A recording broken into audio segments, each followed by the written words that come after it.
finishing his specialist degree.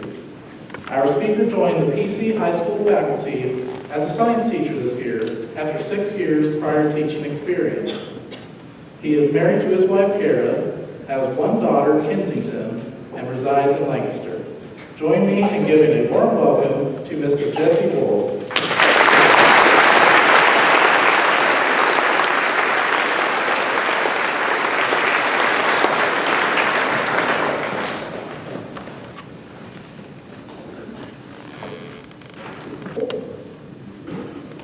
I'd like to start this afternoon by personally thanking men and women, present and unpresent, who have served our great country.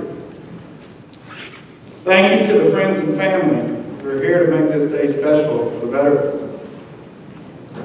Thank you to Putnam County R1, staff and students for hosting this important event. When Mary first asked me to speak, the first question that came to mind was, what in the world am I going to say? What could I possibly speak about that could show my respect and gratitude for the men and women who wore the uniform of our great nation? Should I talk about myself and my experience in the Navy? Sure, I thought. It won't take long.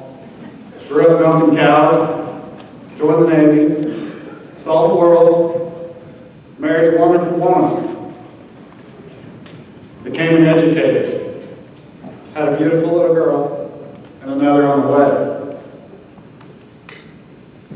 As I thought more about what I was going to say, how would talking about myself honor all of those great men and women that have served, those sitting here in front of me, and those still serving? How does that honor a veteran I lost?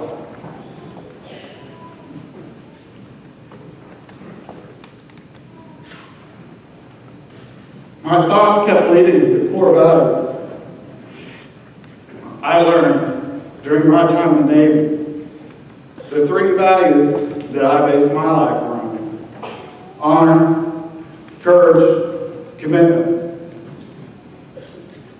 All of us here that have got to enjoy boot camp know the extent to which the core values were pounded into our every being. Whether it was through push-ups, sit-ups, or some other form of bodily torture, we all learn the core values of our uniform, which vary slightly from branch to branch, but still echo the same sentiments. In the Navy, it begins with the honor. I will bear true faith and allegiance. The honor that we hold as individuals describes everything about who we are. We will conduct ourselves with the highest ethical manner, be honest, and abide by an uncompromising code of integrity and accountability. Each of us that has worn the uniform understands that being accountable is what lies at the heart of what allows the United States military to be successful. This always makes me think of the Three Musketeer motto, all for one, one for all. In battle, whether pounding boots on land or sea, strength comes in the honor that we hold in the uniform we're wearing and protecting our fellow man. We all understood this because for many of us, that strength and honor is what guided us back home. But unfortunately, we had to first leave home. Without knowing, we all took that first step to internalize the second core value: courage. I will support and defend. I still laugh at the fact that the first time I ever seen an airplane or even rode on an airplane was from Oklahoma City to Chicago O'Hare Airport. I was 19 and scared to death. Here's this big old country boy in the middle of the city wanting to call home to mama. The irony in that situation is comical. Was that courage? I was constantly looking around that airport, any doorway, hallway. What's the quickest way out so I can go back home? The more I think about it now, all of us sitting here were in that situation. We all had to leave home. And then continually, until we were given that almighty discharge paper, we were constantly inundated with anxiety and fear. Courage is being able to make the best decision for our brothers and nation without regard for personal consequences.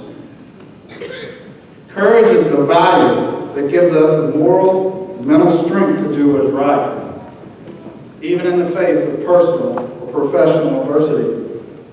So then I think, did I have courage? Just like these men and women sitting here in front of me today.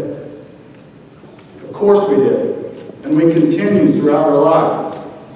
We all made a decision that took an immeasurable amount of courage.